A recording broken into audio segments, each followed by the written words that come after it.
Welcome to our channel. In this video, I'll show you how to redeem codes in Archero 2 step by step. Open the game and click the three lines in the top left corner.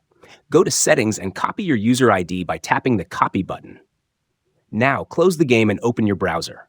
Go to gift.archero2.com. This is the official website for redeeming codes. In the first box, paste your user ID. In the second box, enter a redeem code. You can find the latest codes online by searching Archero 2 latest redeem codes. For example, I'll use the code LUCKY2025. Next, enter the verification code and click Redeem. Confirm by tapping Yes, and you'll see a message that your reward has been sent. Now, go back to the game. Click the three lines, go to your mail, and you'll find the reward.